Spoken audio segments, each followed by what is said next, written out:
Okay, welcome back to another episode of The Hot Seat. Pam over here. Dan, Dan, we do this this all happens the time. every time. Every time. And I paused for you. I paused to give you a moment to do it. And, I don't know. We're going to get this though. I'm over you guys. And I paused for you. No. So, if you hear a little humming in the background today, we are in a backyard where the pool pump is going because, Big Sis is moved into an oasis paradise, but pool pumps make noise. So, that's what it is. But today we're going to be talking about moving into the new normal and what anxieties come with that. So, if you're listening to this in the future, there was something called COVID-19 that locked us all down. And we're at about a year and a half now where you can't really do anything quote unquote normal. You can't see friends, have parties. You can't go to bars. You can't go to restaurants. You can't get your hair done, but you can go to Costco. So, and if you're listening to this now, we're going to be talking about going into the new normal. And if Doug Ford extends that, I'm so sorry, but we're still talking about it because we're being present in the moment right now. Yeah. Being present. Mm-hmm. So everybody's talking about having anxiety about going back into the world and what that looks like. So even for the three of us, I think that looks very different. Danielle, I don't know if you want to talk about how you're feeling anxious towards it and how and why, and then we can all kind of take our turns and get it out. I'm not feeling too anxious. So I did get the vaccine, the first dose. Not sure how effective it is. Obviously we won't know until we go unprotected, and if we don't catch it, then I guess we know it works. But I'm going to have faith in it. So I'm feeling a little more comfortable with the summer coming, mixing and mingling more and being social. Still kind of carefully for now till time passes. So yeah, I wouldn't say I'm anxious only because of the whole vaccine thing, but I will cautiously ease back in. But I am looking forward to doing more in the summer and seeing like people more than I have been. So I'm excited about that. And I think it's good for the mental health too. Cause this year, especially if you kind of were anxious, you kind of felt a little more disconnected to people close to you because you don't have that regular routine with them and stuff like that that you used to have. So I'm excited for that. Pardon? Sorry, I was picking popcorn out of my teeth. And so I'm not feeling anxious about that. I don't know what's making I don't know what my reservation is. I think so, not feeling anxious but super excited to do normal things again with everyone. But my only anxiety is like I I I'm worried that none of us have learned a lesson this year and that we're just going to go back to the shit show. So like, how we were all humbled really briefly at the beginning, like, okay, I'm really going to prioritize what's important in my life, and I'm going to scale back, and I'm going to this. And I feel like the minute life goes back to normal, we're going to be a bunch of assholes again. So just a bunch of assholes, the traffic jams, your boss is going to be an asshole, clients are going to be an asshole. Not speaking specifically to any of ours, but just in general. Just like people are just going to be assholes again. And that gives me anxiety because I'm like, I don't feel like dealing with this. At least this year, we got to pick and choose what we deal with. And now it's going to be transitioning into like having to deal with all the bullshit. Yeah. And that's what I'm going to leave at that. Yeah, I think too, to add to what you're saying is like, even though you feel like you don't have many anxieties around it, me and Denise remember, I think there was about 17 and a half dates that you promised us that you would be okay with hanging out again. And I don't think you've actually, you know what? You have moved forward, but it was like June 15th, guys, that's it. Okay, October 13th, guys, that's it. Okay, December 11th, that's it. Dan made me feel as if that they dipped me in the COVID bucket and I got the plague. Yeah, especially because Denise is from Brampton. We Oh yeah, big time. but she just started to come around us indoors with a mask. That's a very big thing because we are production, so it's essential to have production, just not a haircut. And so she's come in, she's had her mask off, she takes it down, puts it by her chin, puts it back up, so you know what, she's getting there. But I really wonder, like, when there's an actual day where it's like mask off, how she's gonna be, because I feel like it's like her security blanket right But you now. know what? I think we're coming into this and we're doing well. We got together yesterday, and obviously I don't know what yesterday is going to be when people listen to it, but May 29th, oh, 2021. we went for a lovely bike ride, and we visited an old man from Pam's neighborhood who was fantastic. Yes, we had You visited wine. an old man. His name is We'll leave it Albert. at that. We had wine. We visited grandma. It was a great day. It felt semi-normal. We rode bikes. But in my case, I don't know if Denise has anything. I feel like Denise just lives present. She doesn't really think she's going into a new normal. She's in the normal now. And that's My it. personality is the type of personality I flow through the seasons. So whatever the season is, that's where I take my mind. This is the new normal, so I'm going to be present for it. That's it. I don't question makes it. I sense. don't ask it. I just roll with the punches and roll into every season. That's it. Yeah, I think for myself, um I think I've already kind of felt the anxiousness. So like there was a time last year where a friend had a baby sprinkle in like the couple short weeks that we had of freedom. And I remember getting in the car driving to her house and my throat started to feel tight. And it was because I had to leave the house, get somewhere on time, be there, then get back home for something else. And I was like, ugh, like this is how I used to live, like 19 obligations to get to for the day. And I felt really grossed out. I felt really grossed out that I had to, like, it's not even like the getting dressed to go somewhere. It was remembering all of the events I used to have to go to when I didn't always necessarily want to in the moment. It's kind of like, you send an invitation 4 weeks prior, you say yes because you felt like it in the moment. But then Right. the day comes, you might be lazy, tired. And again, you might feel good when you get there, but it's just like you feel obligated because you gave your word. So it's almost like now I just say maybe, or I'll let you know, or I'll see a lot because it's just too much. Like, it's just too much. Like, It is too much. It is too much. And I think it's going to go back to right back there again. So I would tell people to not lose the hello. yes. Oh, your face has disappeared. Did it? Don't lose the enthusiasm that you had at the beginning of COVID, where you were excited to reconfigure your life into the prioritization that COVID was forcing you to do. Like, keep going. Like, don't keep living as if COVID's happening. I'm saying just like that enthusiasm of like, wow, now I have the freedom to reconfigure how I really want to do things. Like, keep going with that. Yeah, like I Don't think feel that pressure to conform to like everyone going back to normal. Like, keep it the way it is if it's working for you. what's that CBT? What's it called? Something behavioral therapy? Cognitive behavior Cognitive. Yeah, therapy. I think it's COVID behavioral therapy. So like, Oh, good one. no, honestly, I'm going to patent that because there's ways that you behaved before COVID and now there's ways that you can behave after and during. And like for myself again, I constantly even go through it now. Like, for example, friendships, like you have to analyze friendships. Like, you go through a day and you can spend like 2 hours and 38 minutes on your phone. And, sorry, my sister's jumping in the window in the background.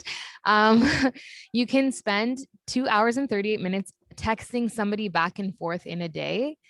And then you realize, like, they're a friend that's in a category and it's taking up time that you could be doing other things.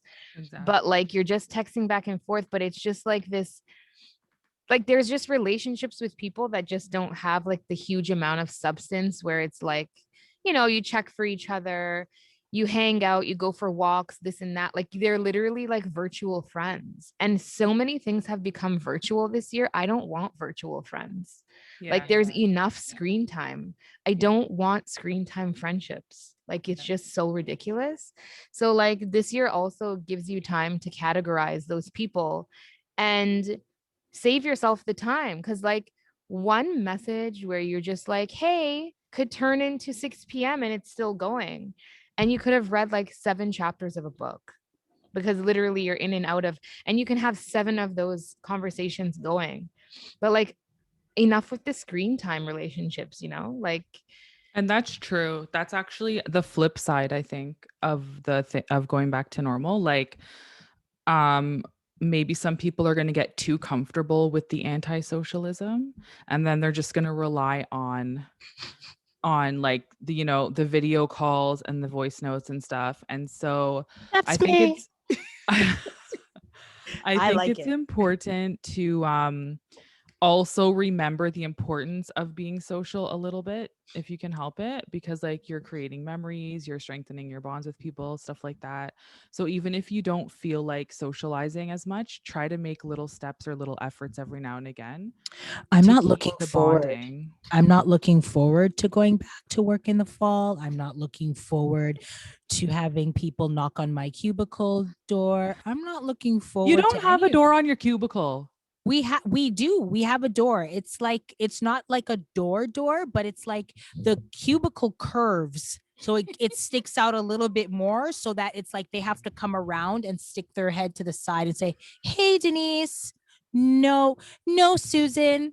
That's intrusive, man. No No, full wall, no Karen. floor to ceiling wall. No, no, no. but don't you think that when you choose your bubble,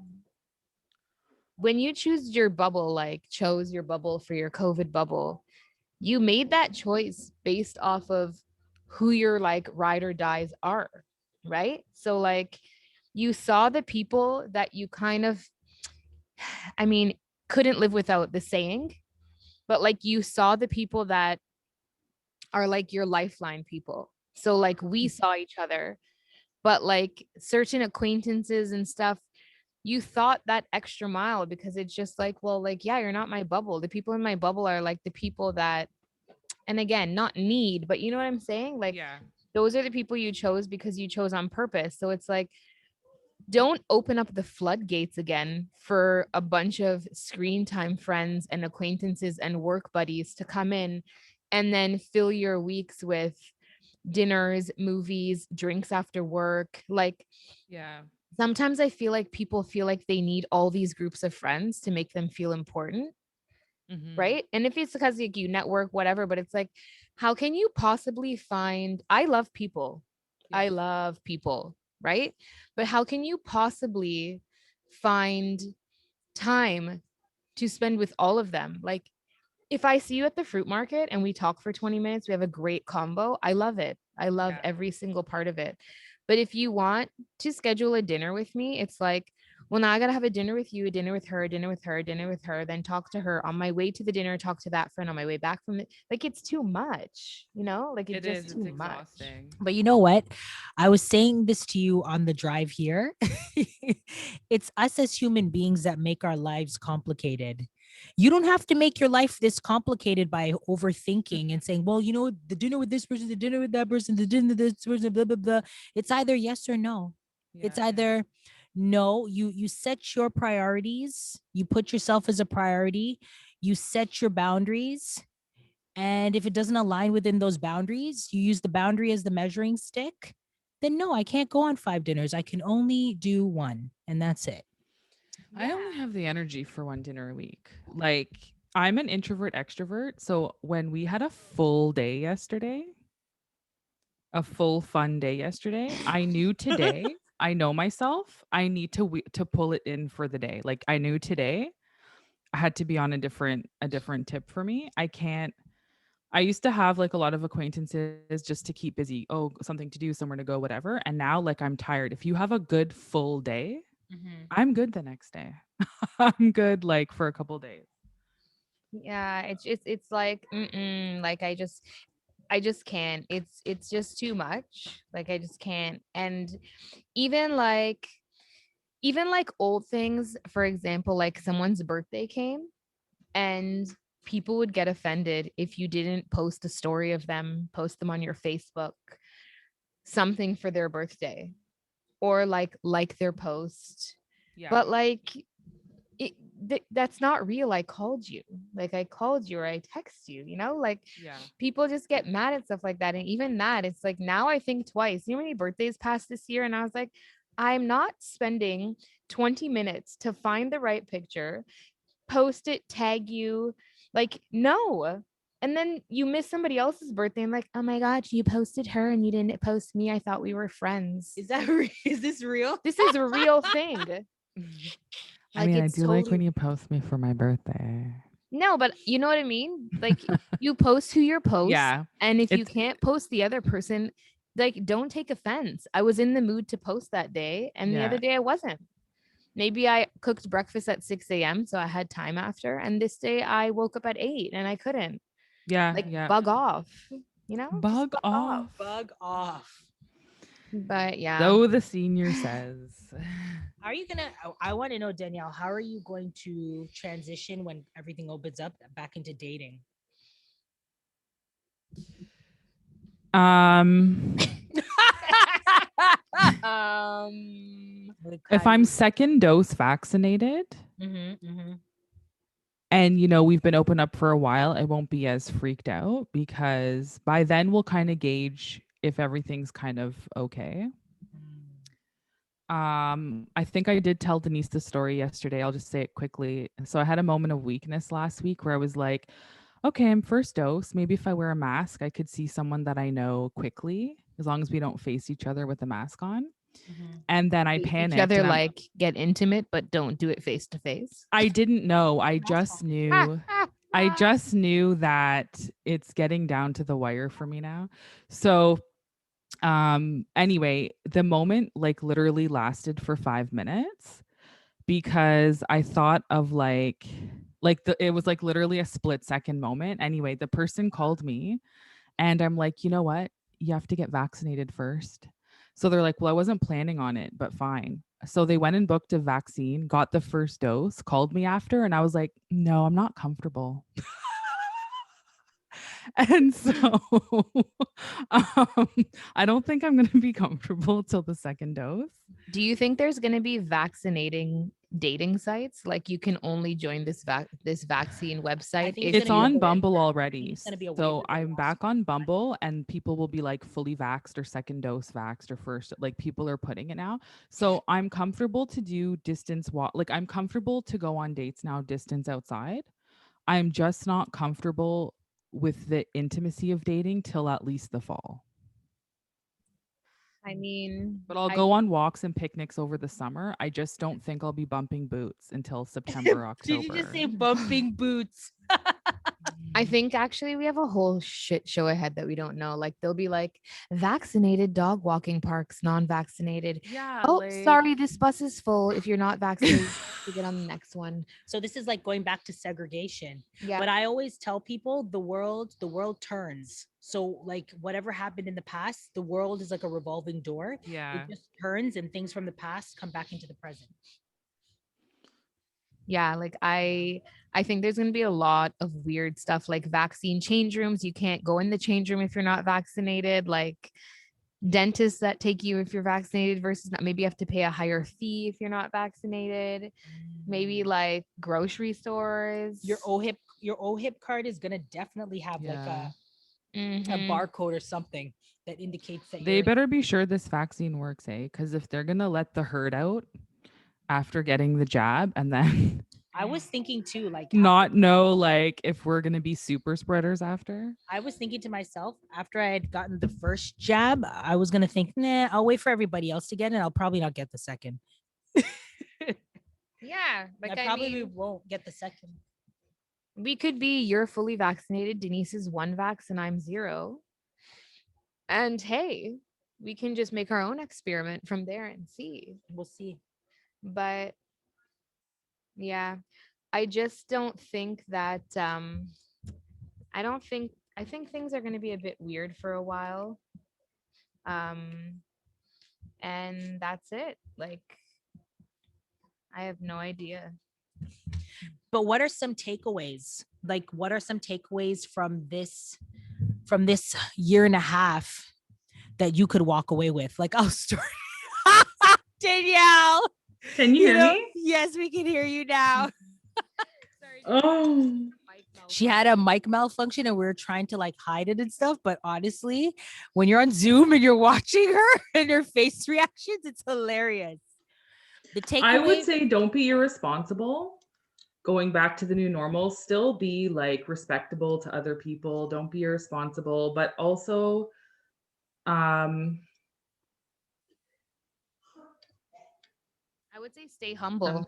Stay I'm sorry, I'll humble. be right back. Stay humble. Keep your all of your COVID learnings. I actually said I was gonna get these t-shirts made. What if I say it and people make it? Then don't say it. I'm not gonna say it, but What?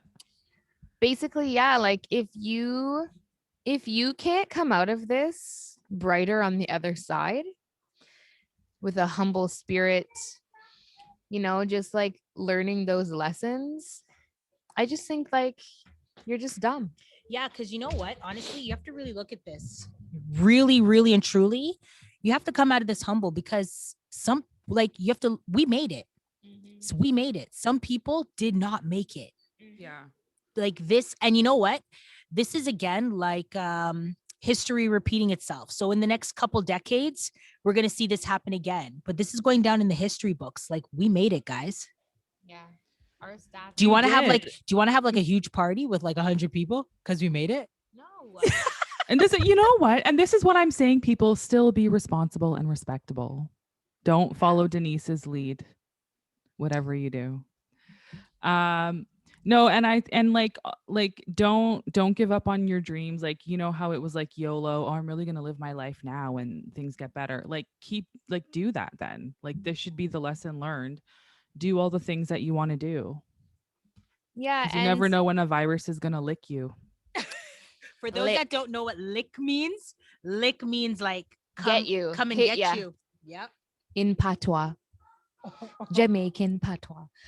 So we're gonna give you a little bit of an assignment because in the next coming weeks we're gonna have like a series. So you have to pay attention to all of the podcasts, but it's gonna be about a book study that we did with Holly Furtick called "Building Friendships That Fit," and okay, great. it's gonna be really. Danielle doesn't know that because she didn't listen to the voice notes in our group chat, but it's gonna be like really based off of your friends, analyzing friendships, the boundaries that you have, how to nourish and like contribute more to other ones, how to scale back a little bit and keep your energy focused on things that are like serving and you're serving too as well. But our homework for this one is to get a piece of paper and literally write down your top 3 gains from this last lockdown of life, COVID, from March 2000 and oh my God, was it 2019? I think it was 2020.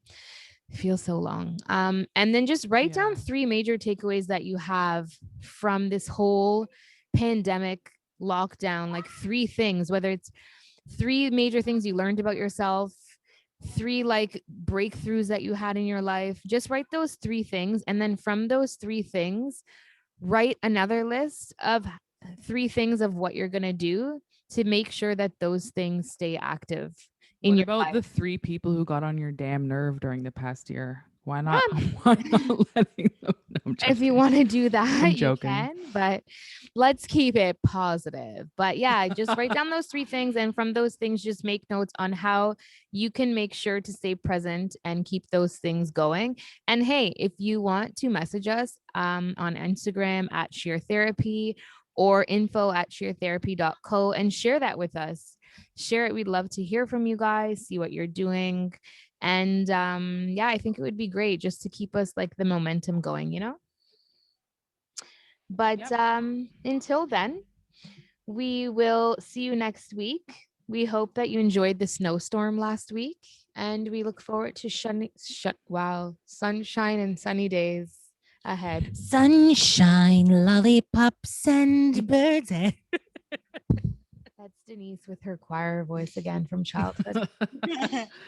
But yeah, until then, get that paper out, make a cup of tea this evening, and write it out and share it with us. But until then, see you next time. Bye. Bye. Bye.